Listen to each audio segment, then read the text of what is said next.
سب کچھ ہونا شروع ہو گیا. تو وہ برکتوں کا تو کوئی فائدہ نہیں. دنیا بقدر ایفرٹ ہے. برے کام کریں گے نتائج آخرت میں بھگتیں گے, دنیا میں بھگتے نہ بھگتے. دنیا میں اللہ نے آپ کے ذمہ کیا کہ آپ نے دین کو اسٹیبلش کرنا ہے. تو تبرکات کا فائدہ تبھی ہے جب کرتوت بھی ٹھیک ہوں, ورنہ تبرکات سے کچھ بھی نہیں ہوگا. ہاں کرتوت ٹھیک ہوں, تبرکات کا وسیلہ ضرور پیش کریں آپ, اس کا فائدہ ہوتا ہے. لیکن جو جعلی تبرکات ہیں نا سر, ہم ان کو نہیں مانتے. یہاں تو نبی علیہ السلام کو چھوڑ دیں, انہوں نے بزرگوں کے تبرکات بنائے ہوئے ہیں. آپ کشف المحجوب میں ابو الحسن خرقانی والا چیپٹر کھولیں ہیں تذکرۃ الاولیاء میں, وہ کہتے ہیں جی بازید بستامی جو ہے وہ خلیفہ ہیں امام جعفر صادق کے, اور ابو الحسن خرقانی خلیفہ ہیں بازید بستامی کے. اور کہتے ہیں محمود غزنوی نے جب یہاں پہ حملہ کیا تو وہ اس کے حملے ناکام ہوتے تھے, تو ابو الحسن خرقانی کا کرتا اس کے پاس موجود تھا. ایک دن اس نے کرتا پکڑ کے اس کرتے کے وسیلے سے دعا کی تو محمود غزنوی کو فتح ہو گئی. سبحان اللہ. اچھا, وہ کہتے ہیں فتح ہو گئی تو رات کو ابو الحسن خرقانی خواب میں آئے. انہوں نے کہا تو نے میرے کرتے کی اتنی کم قیمت لگائی ہے,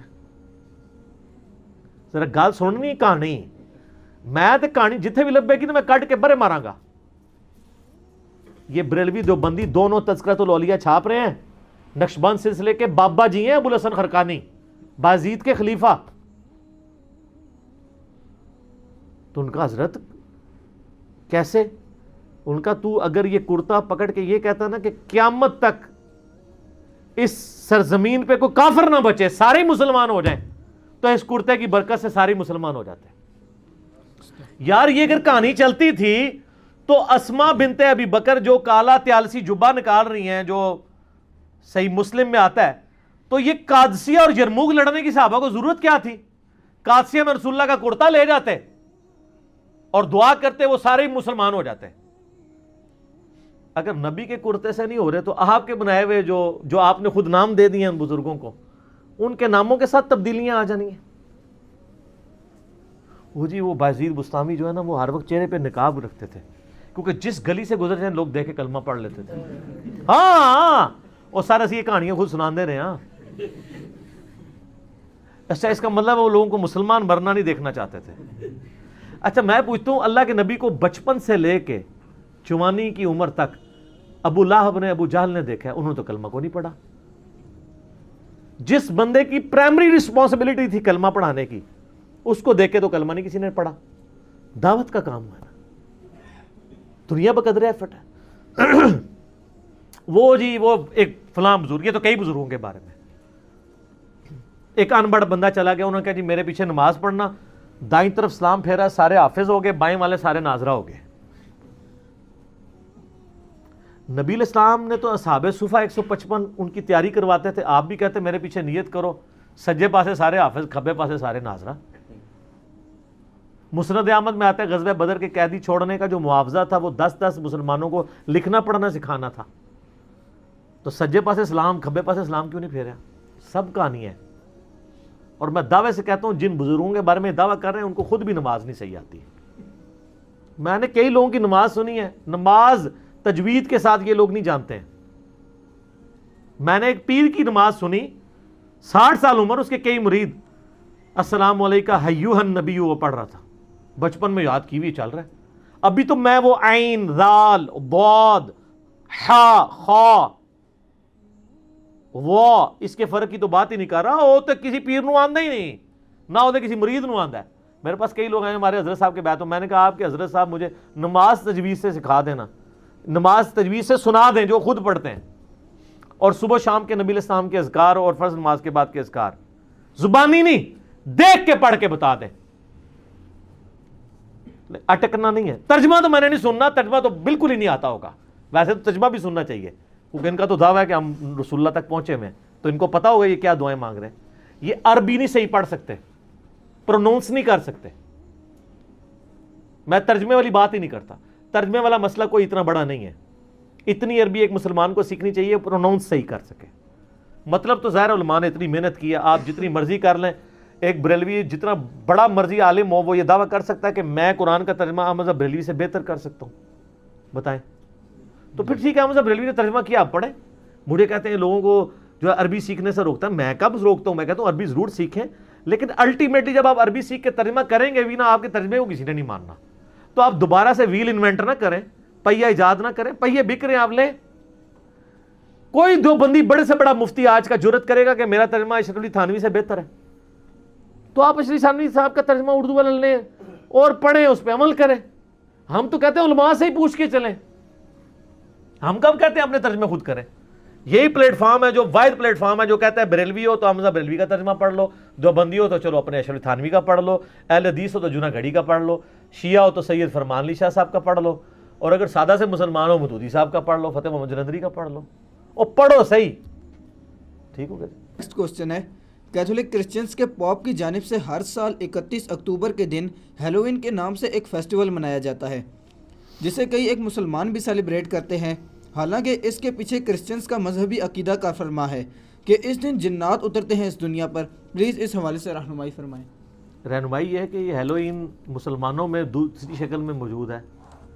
آپ کا جب کوئی مردہ مر جاتا ہے انڈیا پاکستان بنگلہ دیش کے اندر، تو یہ جو آپ جمعراتیں بھجوا رہے ہوتے ہیں مولویوں کو اور شبراتیں منا رہے ہوتے ہیں، تو یہ مسلمانوں کا ہیلوئین ہوتا ہے نا. وہ کیا کہتے ہیں، روحیں آتی ہیں گھر میں باقاعدہ، یعنی اس کے اوپر ڈرامے بنے ہوئے ہیں. کہتے ہیں کبوتر کی شکل میں روح آ گئی، کبھی کسی شکل میں آ گئی. اور شیعہ کے ہاں تک یہ بہت زیادہ رواج ہے، اہل سنت میں کم ہے لیکن شیعہ میں بہت زیادہ ہے. وہ کہتے ہیں آتی ہے. تو ہیلوئین تو ادھر بھی چل رہا ہے، لیکن ظاہر ہے کہ اس ہیلوئین کو میں اس کے ساتھ کمپیئر نہیں کروں گا، وہ تو بالکل شرکی عقیدہ ہے. اس کو ہم زیادہ بدعت کہیں گے جو مسلمانوں کے یہاں پایا جاتا ہے. ان کا تو باقاعدہ یعنی یہ عقیدہ ہے کہ آسمان سے جنات اترتے ہیں، وہ شیاطین کی مدد حاصل کرتے ہیں. وہ کہتے ہیں بری روحیں بھی، مختلف اس کے فارمیٹس ایگزسٹ کرتے ہیں. وہ کہتے ہیں جی بری روحیں بھی اترتی ہیں اس دن، اچھی روحیں بھی مرے ہوئے لوگوں کی وہ اپنے گھروں میں آتی ہیں.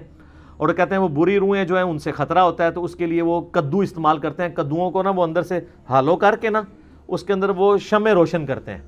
آپ یہ ہیلوئین لکھیں نا جا کے اس پہ یوٹیوب پہ، تو آپ کو ویڈیوز بھی مل جائیں گی اور گوگل پہ تصویریں بھی امیجز کے اندر جا کے مل جائیں گی. تو وہ اپنے گھروں کے جو لانز ہیں اس کے اندر رکھ دیتے ہیں رات کے وقت، کہ اگر کوئی وہ بڑی ڈرونی شکلیں بنا کے، اسی سے انہوں نے وہ ماسک بھی ڈرونے پہن کے، اب ہاں وہ کاسٹیومز وہ انہوں نے، اب وہ اس کی ماڈرن فارم آ چکی ہے. اب تو خیر اس کے پیچھے عقیدہ رہا ہے یا نہیں رہا، اب وہ ایک خوشی کا ایک ذریعہ انہوں نے بنایا ہے. ورنہ اگر آپ اس کی بنیاد دیکھیں کچھ اور تھی، کرتے کرتے یہاں تک پہنچ چکی ہے. وہ ڈرونی شکلیں بناتے ہیں ایک دوسرے کے ساتھ، وہ انجوائے کرتے ہیں. ظاہر ہے جب سب زندگی میں گاڈ نہیں ہوگا، پھر آپ کو اپنے آپ کو خوش رکھنے کے لیے کبھی ہالی ووڈ کی فلمیں دیکھنی پڑیں گی، کبھی اولمپکس دیکھنے پڑیں گے، کبھی ورلڈ کپ فٹ بال کے دیکھنے پڑ جائیں گے. تو ٹائم خدا ہی وہ ہستی ہے جس کے ساتھ وقت گزارا جا سکتا ہے، ورنہ زندگی بہت لمبی ہے، خدا کے بغیر گزر نہیں سکتی. اور اگر خدا کے ساتھ ہو تو یہ زندگی بڑی مختصر ہے. کئی زندگیاں بھی انسان اللہ کے لیے کمٹمنٹ کے ساتھ گزار دے، اس کا حق نہیں ادا کر سکتا. ٹھیک ہے. تو یہ ہیلوئین یا اس طرح کے ہالوئین اور یہ دوسرے قسم کے جو تہوار ہیں، یہ خدا سے دوری کی وجہ سے نا، تو اس میں بعض کا شرکیہ چیزیں بھی انوالو ہو جاتی ہیں. وہ کہتے ہیں کہ جی ان کا یہ بھی عقیدہ ہے، یعنی کہ وہ شیطان سے مدد مانگتے ہیں. شیاطین چونکہ وہ آگ سے بنے ہوئے ہیں، تو وہ آگ کو دیکھتے ہیں تو وہ ان گھروں پہ حملہ نہیں کرتے، سیٹسفائی ہو جاتے ہیں کہ یہ ہماری آگ کے پجاری ہیں، آگ کے ماننے والے ہیں. تو شیطان ان سے بڑا خوش ہو جاتا ہے اور پھر وہ شیاطین اور جنات واپس چلے جاتے ہیں. کئی ایک چیزیں وابستہ ہیں. میرا یوٹیوب پہ ایک کلپ ہے ہولی، دیوالی، کرسمس، ایسٹر کے حوالے سے، کہ ساری کی ساری رسومات جو مذہبی رسومات ہیں نا غیر مسلمز کی، آلموسٹ یہ شرک کی کیٹیگری میں فال کرتی ہیں. تو اس میں آپ کسی کو ہیپی کرسمس یا اس طرح کی باتیں مت بولیں، لیکن ساتھ ہی ساتھ یہ جب آپ عید مبارکیں وصول کر رہے ہوتے ہیں نا غیر مسلم سے، اس وقت بھی ذرا چیزیں نوٹ کیا کریں. تو اس کا پھر بڑا ایک حکمت کے ساتھ چلنا پڑے گا. اگر اب آپ کو تو اس آزمائش سے نہیں گزرنا پڑ رہا. یورپ امریکہ میں ایک ہی دفتر میں ہندو بھی کام کرتے ہیں، کرسچنز بھی، جیوز بھی، مسلمز بھی. وہاں اگر مسلمانوں کو عید مبارک پہ ہندو لا کے کھانے کھلا رہے ہیں، ان میں ٹافیاں بانٹ رہے ہیں، تو سر ہولی دیوالی پہ پھر ان کو بھی بانٹنی پڑیں گی. تو اس کا طریقہ یہ ہے کہ آپ ذہن سازی کریں، ان کو بتائیں. جب آپ کو وہ عید پہ ٹافیاں دے رہے ہو نا، تو آپ ان کو بتائیں یہ ہم عید کی ٹافیاں آپ سے اس طرح نہیں لیں گے، ہم اس کو جائز سمجھتے ہیں، لیکن اس امید پہ نہیں کہ کل کو آپ کی ایکٹیویٹی آئے گی تو ہم بھی یہ ٹافیاں دیں گے. اس لیے کہ اسلام کا ایک بنیادی مزاج ہے وہ توحید کے حوالے سے. شرک is the most sensitive issue in the sight of اللہ. ہم کسی بھی شرکیہ ایکٹیویٹی کو سپورٹ نہیں کر سکتے. یہ ہمارے ریلیجن کی بنیاد ہے، ہمارا اور گاڈ کا معاملہ ہے. ان کو یہ بتائیں یہ ہمارا ذاتی نہیں ہے. ہندوؤں کی جو کتابیں ہیں آریہ سماج کے لوگوں کی ذرا کتابیں آپ پڑھ کے دیکھیں تو آپ کو اسی طرح کی توحید ملے گی جس طرح کی قرآن میں ہے، کہ خدا کا کوئی اسٹیچو نہیں ہے، کوئی امیج نہیں ہے، کوئی تصویر نہیں ہے، وہ اکیلا ہے، وہ ایک ہے۔ ایون یہ عام ہندوؤں سے بھی پوچھیں، بھگوان وہ کہیں گے ایک ہے، کہ یہ کیا ہے؟ وہ کہتے ہیں یہ ہم نے صرف کنسنٹریشن کے لیے بت رکھے ہوئے، خدا تو ایک ہی ہے۔ پی کے فلم میں بھی آپ دیکھ لیں نا، اوپر وہ بھگوان کے گرد ساری بات، کوئی بھگوان کہہ دے گا، کوئی اسے گاڈ کہہ دے گا، کوئی اللہ کہہ دے گا، کوئی اسے سپر نیچرل ایجنسی کہہ دے گا، سپریم بینگ کہہ دے گا، سائنٹسٹ۔ تو ایک خدا کو تو مانتے ہیں، تو ان کو بتائیں کہ آپ کی کتابوں میں لکھا ہے۔ جیوز اور کرسچنس کو بتائیں کہ اولڈ ٹیسٹمنٹ کو تو جیوز کرسچنس دونوں مانتے ہیں نا، اس میں خدا کے بارے میں کیا کیا کلمات لکھے ہیں کہ اللہ تعالیٰ کہتا ہے میں جیلس گاڈ ہوں، میں اپنے ساتھ شراکت نہیں برداشت کرتا، نہ زمین میں، نہ آسمانوں میں، نہ سمندروں کی گہرائیوں میں، اکیلا ہوں۔ تو جب وہ اکیلا ہے تو آپ جب اس طرح کی خدا نے بیٹا جنا، آپ اس طرح کی چیزیں کرسمس کے اوپر عام کریں گے اور شرکی ایکٹیویٹیز کریں گے تو پھر ہم آپ کو سپورٹ نہیں کر سکتے۔ تو مسلمانوں کو عید مبارک کے اوپر مبارکیں لینا اور ٹافیاں کھاتے وقت نا اسی وقت ہی ہالوئین اور کرسمس، ایسٹر، دیوالی، ہولی، یہ ساری ایکٹیویٹیز اسی ٹائم ان کو کلیئر کر لینی چاہیے، پھر بعد میں ٹافی بھی لے کے کھا لینی چاہیے۔ تو پھر جب آپ بعد میں ان کو ٹافی نہیں دیں گے نا تو وہ کہیں گے کہ یار یہ اس لیے نہیں دے رہے۔ اس کے بعد لیکن وہ ٹافی کھانے سے ان سے کہہ لیں کہ اس کے باوجود اگر آپ لے آئے ہیں تو آپ کی خواہش ہے تو ہم ضرور کھا لیتے ہیں، لیکن وہ کھانا حلال ہونا چاہیے۔ یہ نہ ہو کہ خنزیر پکا کے لے آئے تو آپ کہیں جی بسم اللہ الرحمن الرحیم پڑھ کے میں خنزیر کھا لوں۔ خنزیر بسم اللہ کیا پورا قرآن بھی اس پہ پڑھ دیں اور آ بھی رہے گا، ٹھیک ہے؟ بسم اللہ پڑھنے سے وہ خنزیر حلال نہیں ہو جائے گا، ٹھیک ہے؟ اس کا مطلب ہے کہ جو بدعقیدگیاں ہیں، برے اعمال ہیں، وہ بسم اللہ دروشی پڑھنے سے پاک نہیں ہوتے، برائی برائی رہے گی۔ ورنہ قرآن پڑھنے سے خنزیر کا گوشت تو پاک ہو جاتا نہیں ہوتا۔ کیسی پیاری بات آئی دماغ کے اندر، ٹھیک ہے نا؟ ہر چیز کا اصول ہے۔